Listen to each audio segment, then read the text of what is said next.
Muito boa tarde, pessoal. Sejam bem-vindos a mais uma aula de expansão da terceira série aí do ensino médio. Hoje nós vamos adentrar aí no nosso conteúdo falando a respeito do imperialismo na Ásia, né? Uma parte importante da história que até hoje, como lá no imperialismo na África, ainda tem muitos reflexos a respeito, né, dessa etapa da nossa história. Então, gente, dando aí uma introdução, explicando um pouquinho mais, o imperialismo na Ásia é um capítulo crucial na história mundial, né? Marcado pela expansão e domínio das potências ocidentais sobre vastas regiões do continente asiático durante o século XIX e XX. Esse fenômeno histórico foi impulsionado por uma combinação de motivos econômicos, políticas, culturais e levaram o estabelecimento de colônias, protetorados e esferas e influências por parte de potências coloniais europeias. Então, durante este período, as nações europeias, principalmente Grã-Bretanha, França, Holanda, Portugal e mais tarde aí a Rússia e a Alemanha,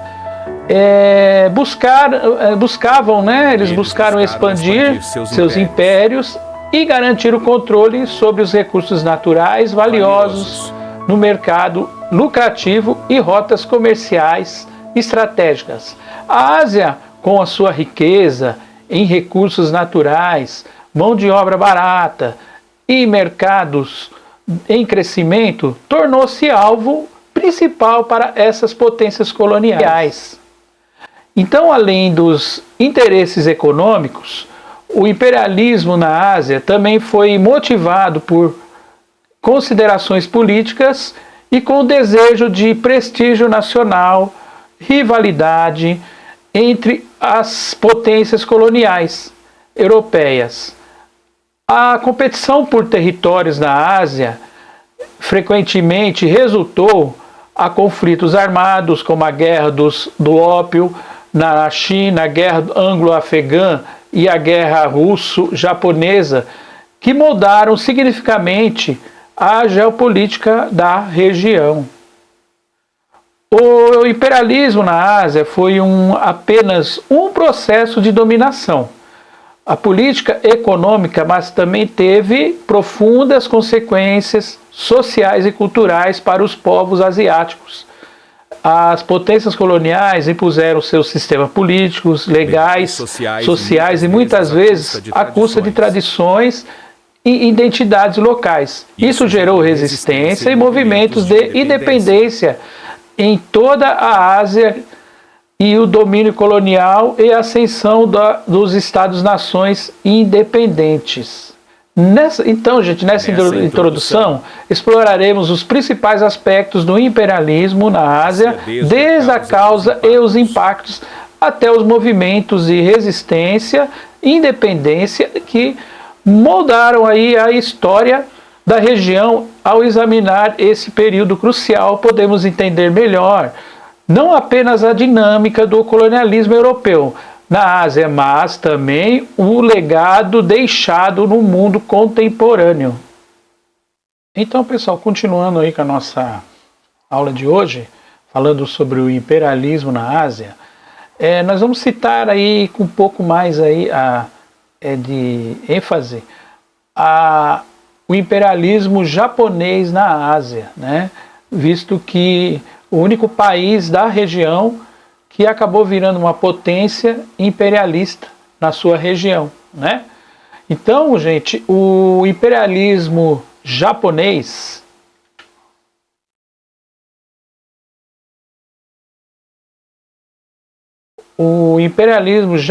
na Ásia né? Então, no final do século XVIII, o Japão se tornou-se um importante império asiático. Até a década de 1860, o Japão era um país economicamente fechado, sendo a sua agricultura a principal atividade econômica. E a partir de 1867, que o Japão começou a deixar a estrutura agrária de lado e passou a dar uma guinada socioeconômica com o início da era Meiji. Esse seria o imperador Meiji, né? E que iniciou-se aí deu início à industrialização e o imperialismo japonês. Então, vamos falar aí a respeito um pouco da era Meiji e as mudanças no Japão. E, no ano de 1967, o último shogun abdicou em favor do imperador Meiji e teve início a era Meiji, com mudanças econômicas, políticas, sociais no Japão. A abertura foi favorável para o desenvolvimento industrial no Japão e sua inserção no mundo capitalista que estava em pleno desenvolvimento. No final do século XIX, o Japão já era um país desenvolvido do Oriente, com uma economia dinâmica, porém as necessidades para ampliar o seu território, né? Ele tinha uma necessidade de se expandir, né? Como o Japão é uma grande ilha, né? Dentro ali do continente asiático, dentro da região da Ásia, eles necessitava, né? Para um maior crescimento, uma expansão territorial.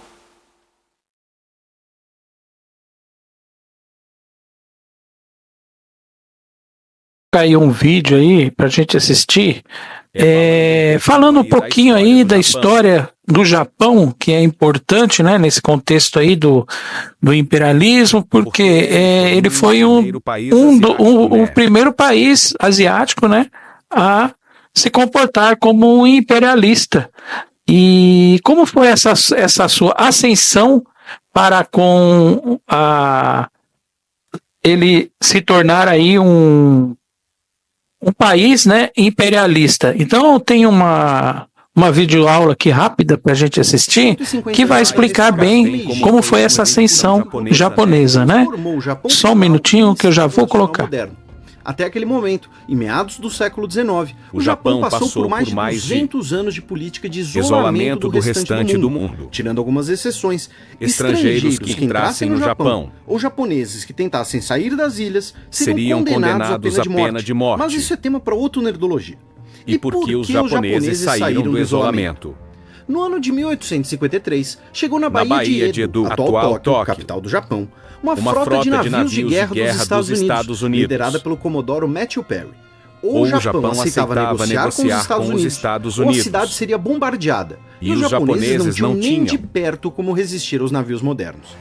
Esse é talvez o maior exemplo do que é chamado de diplomacia da canhoneira do imperialismo do século XIX e início do século XX, quando a capacidade de projeção de força militar naval era usada pelas potências para forçar seus interesses contra países menos desenvolvidos. Os japoneses tiveram que aceitar e assinar o primeiro dos 8 tratados desiguais impostos ao país. Tratado desigual é quando dois ou mais países assinam um acordo em que um deles é tratado como inferior, concedendo parte de sua soberania e sem receber os mesmos privilégios. A China, o Japão e a Coreia foram submetidos a dezenas desses tratados e está relacionado a diversos temas que vocês pedem, como a rebelião dos Boxers chinesa. Em outras palavras, uma frota estrangeira obrigou os japoneses a fazerem diversas concessões. E isso foi visto como uma humilhação por diversos grupos. Para evitar futuras humilhações, o país precisava de reformas e de modernização. O shogunato Tokugawa focou a modernização nas forças armadas.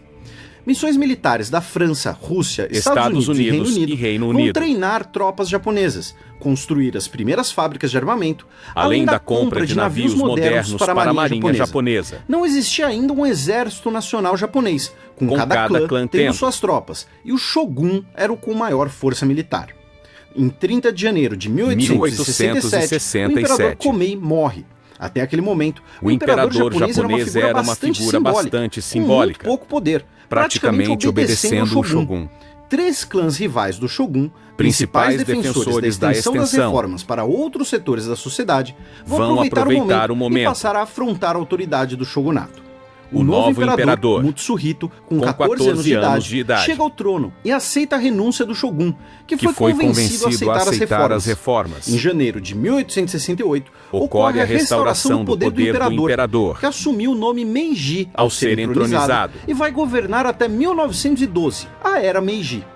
Agora, o imperador era o líder de um Japão centralizado e reformas nacionais seriam realizadas. Os clãs rivais vão tentar impedir um retorno do shogunato, o que leva a uma breve guerra civil, a Guerra de Boshin.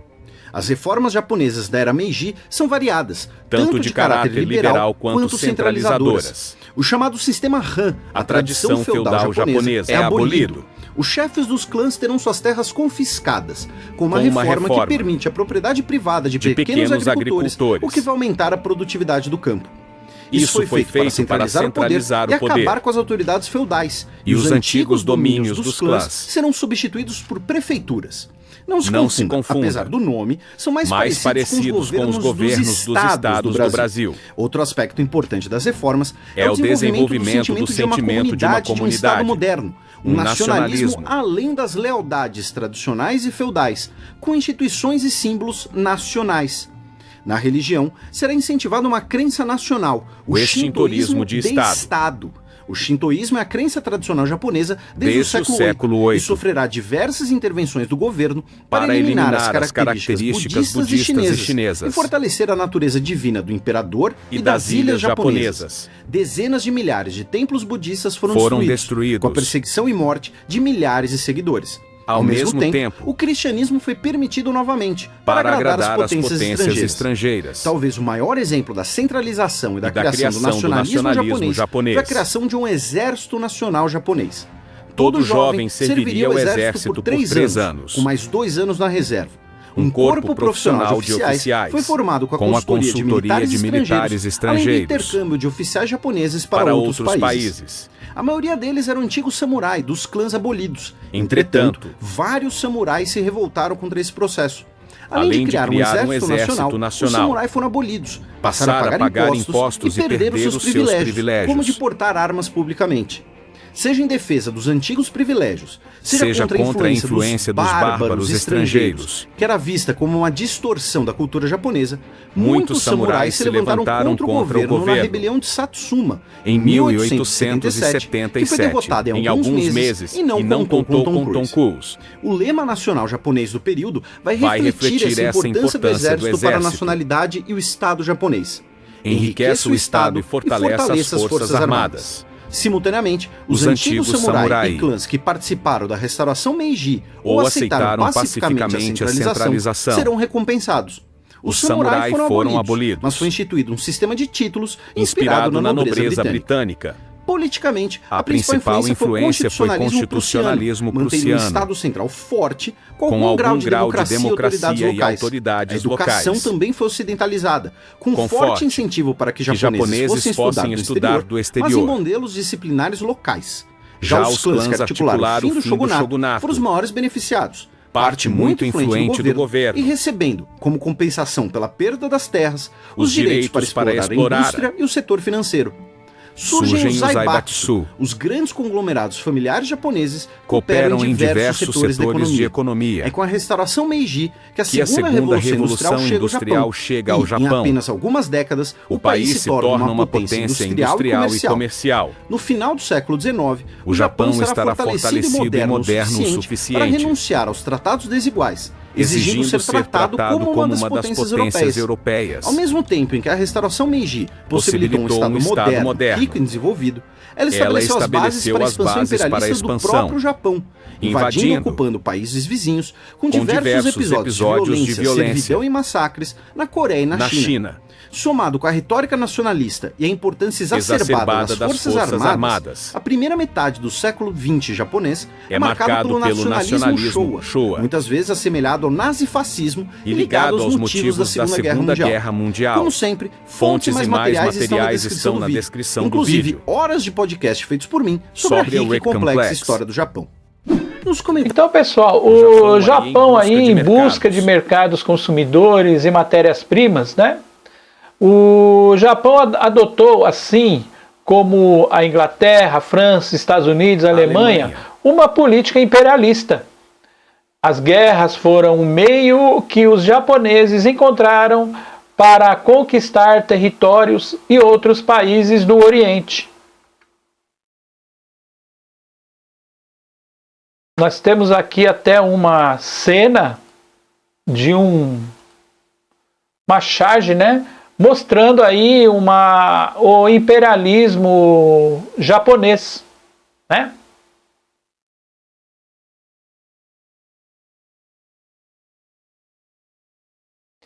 E as conquistas militares do imperialismo no final do século XIX, começo do século XX, o Japão se envolveu em vários conflitos cujo objetivo era a conquista territorial no Oriente. Na guerra contra a China, o Japão conquistou a ilha de famosa atual Taiwan, no começo do século XX. O Japão invadiu, conquistou a Coreia entre 1904 e 1905. O Japão guerreou contra os russos na Guerra Russo-Japonesa. Os japoneses conquistaram a Manchúria, atual região do nordeste da China, e se tornaram a principal força imperialista da região oriental. O imperialismo na Ásia ocorreu ao longo do século XIX, quando as potências europeias, o Japão e os Estados Unidos, ocuparam regiões asiáticas. A expansão para a Ásia se deveu fatores econômicos como a garantia de matérias-primas para as indústrias, mercados e produtos, e ideológicos como civilizar esses povos.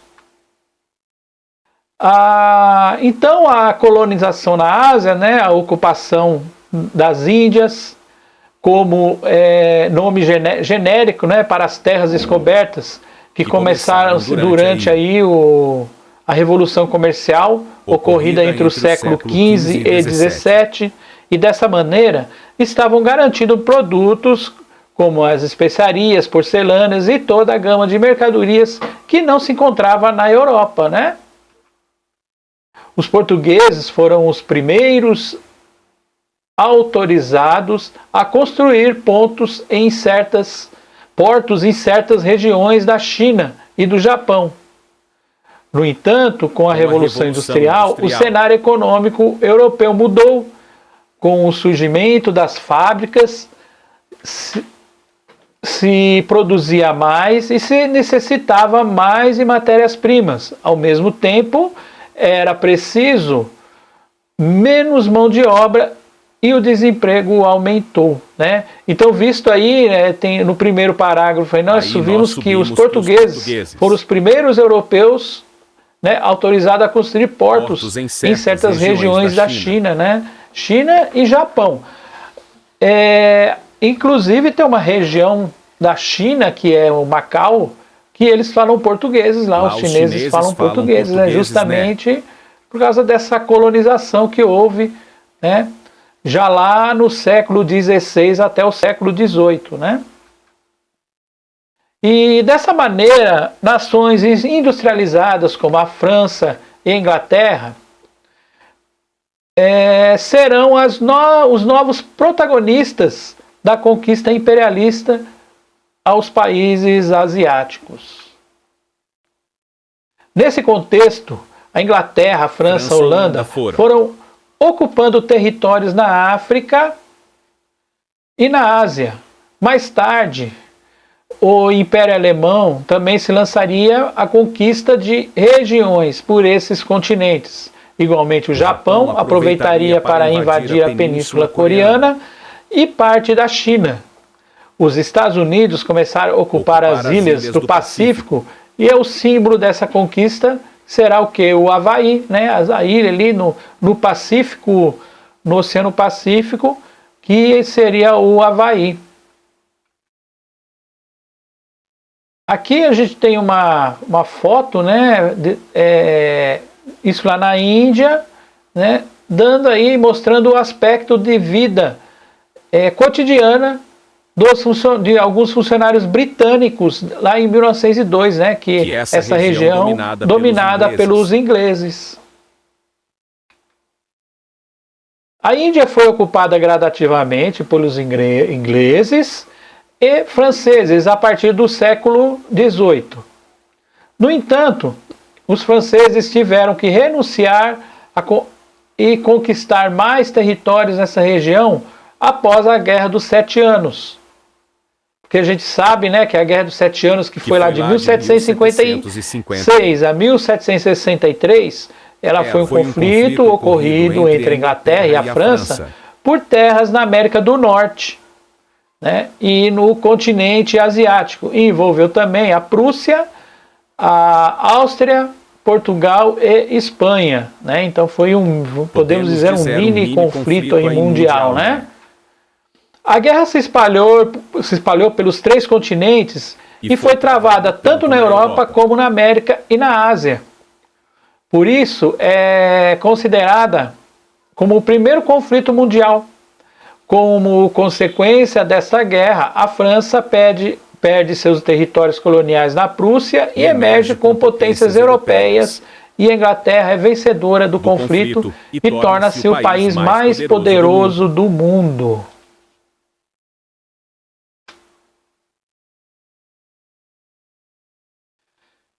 Então, gente, essa guerra dos 7 anos, ela, como está dizendo, ela foi um conflito, que nem eu disse, né, uma mini guerra, né? Não foi assim como uma primeira guerra mundial, né? Essa primeira grande guerra, mas foi um conflito que também mudou bastante a configuração do mundo conhecido naquela época, né?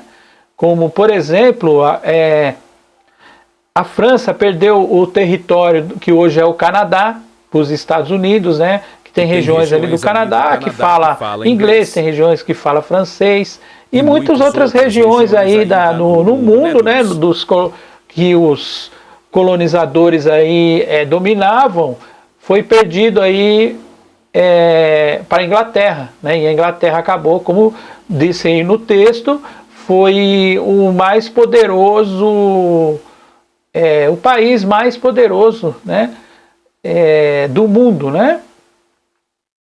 Então, assim, as zonas pertencentes aí também à Inglaterra foram sob a administração da Companhia das Índias Orientais, né? Enquanto eram gestionadas sob o regime de protetorado. Isso significava que muitos dos governos locais, os marajás, mantiveram o seu poder, mas a atividade agrícola passou a ser o cultivo de algodão e juta, né? Distintas em jutas. Elas eram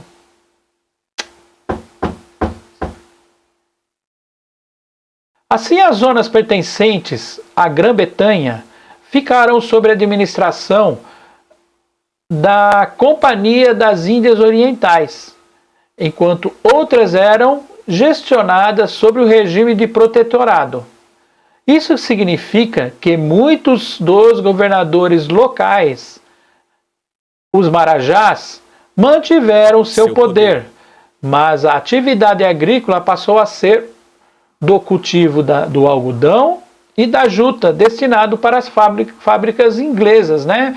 porque com aí a grande produção, né, aí na Revolução Industrial, as novas tecnologias e as grandes produções exigem o quê? Muita matéria-prima. Então, essas regiões elas foram obrigadas a mudar a sua configuração de cultura para atender às fábricas inglesas. Tanto lá, por exemplo, antes da Revolução Americana, antes da independência dos Estados Unidos, mas também logo depois, né? Aí teve a guerra de secessão, que foi a guerra civil americana, que tinha ali duas configurações de países dentro dos Estados Unidos, até que eles acabaram se unificando. E a região sul dos Estados Unidos, eles trabalhavam mesmo no sistema de grandes plantações, né, monoculturas, por exemplo, o algodão. Né? Justamente por a região ser de boa, vamos dizer, a cultura do algodão, ele se adaptar bem à região, né? Uma região um pouco mais quente, uma região mais favorável a esse tipo de cultura. E era também uma região dominada aí pelos agricultores, os grandes latifundiários, que negociavam com os ingleses, né? Principalmente o algodão, e ainda com a mão de obra escrava, né? Então, né, com a consequência, os alimentos escassearam, né? As pessoas pararam de plantar alimentos, né, que era um meio de sobrevivência aí de todos, para quê? Para plantar o algodão, a juta, justamente só para atender a matéria-prima do colonizador, no caso aí dos ingleses, né? E aí começou, né, a aparecer o quê? Escasseou a alimentação, as plantações de alimentos realmente. E houve fome no campo. Já imaginaram? Ter fome no campo, né? E essa situação, aliada a crescentes medidas discriminatórias impostas pelas autoridades britânicas, levaram a sublevações, como a revolta dos Siapos, né, ocorrida aí em 1857. Então, essa revolta, a revolta aí dos Siapos, né, Siapos ou Cipais, né, do Hindi Siap, o que significa simplesmente soldados, né? Também conhecido como a Revolta Indiana de 1857. Foi uma insurreição popular armada que sucedeu na Índia entre os anos de 1857 a 1859. E com efeito, foi realizada aí por soldados hindus e muçulmanos contra a dominação e exploração britânica. E o poder era considerado o primeiro movimento de independência lá da Índia, né? Dentro aí falando do contexto histórico dessa revolta, né? Então, de partida, devemos destacar o quê? Que durante todo o século XIX, a Inglaterra imperialista deteve a hegemonia mundial e explorava os recursos e mão de obras no mercado consumidor de suas colônias, dentre elas a Índia, né? Por consequente, né, vale salientar que este levante ficou circunscrito às províncias da região central e do norte, enquanto o sul da Índia ainda se envolvia aí no conflito. E assim, no dia 19 de março de 1857, Mangal Panandi liderou os cipaios, matando diversos oficiais ingleses, mas capturado e executado. Tornou-se um mártir da Primeira Guerra de Independência da Índia. Na sequência, em 10 de maio de 1857, a 11º Regimento de Cavalaria de Bengala se amotinou em Meerut e seguiu para Delhi, conquistando a cidade e matando muitos europeus. Em julho, os reforços britânicos começaram a chegar e após algumas semanas de combate, derrotaram o exército Sipai. E em 1859, o contingente de soldados britânicos aumentou significativamente e o movimento ficou finalmente controlado.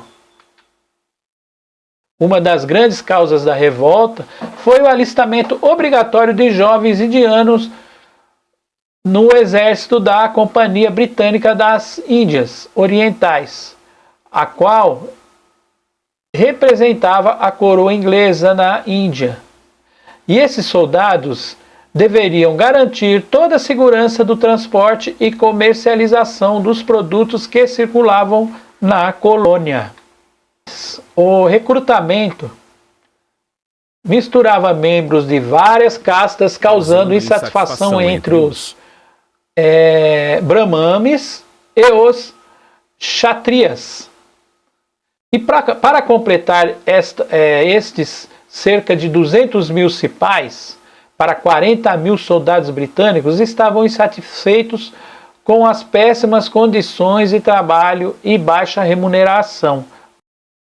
Outra coisa mal vista pela população eram as missões que pregavam o cristianismo, bem como a política de anexação de territórios.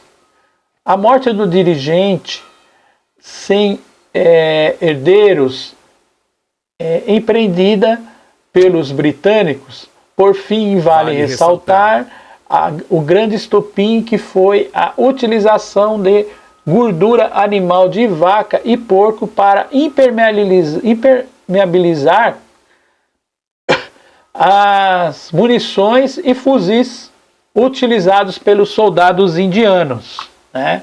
Então, como eles tinham que rasgar as cápsulas com a boca, acabavam ingerindo aquela gordura, que era considerado intolerável, uma vez que era sagrado, tanto pelos hindus, a vaca, como pelos muçulmanos, o porco, né? Então, dentro das religiões desses dois povos, como por exemplo a vaca, até hoje, né, dentro ali da fé dos hindus, a vaca é um animal sagrado, inviolável, né? E eles usavam a gordura da vaca para poder lubrificar ali, manter, impermeabilizar as munições, né, que tinha que estar toda, vamos dizer, engraxadas, né, para ter um bom funcionamento, né? E os fuzis, né, para poder azeitar todos os fuzis para não ter problema na hora do funcionamento, né? Isso é bem básico. E também os muçulmanos, né, também não comem porco, né?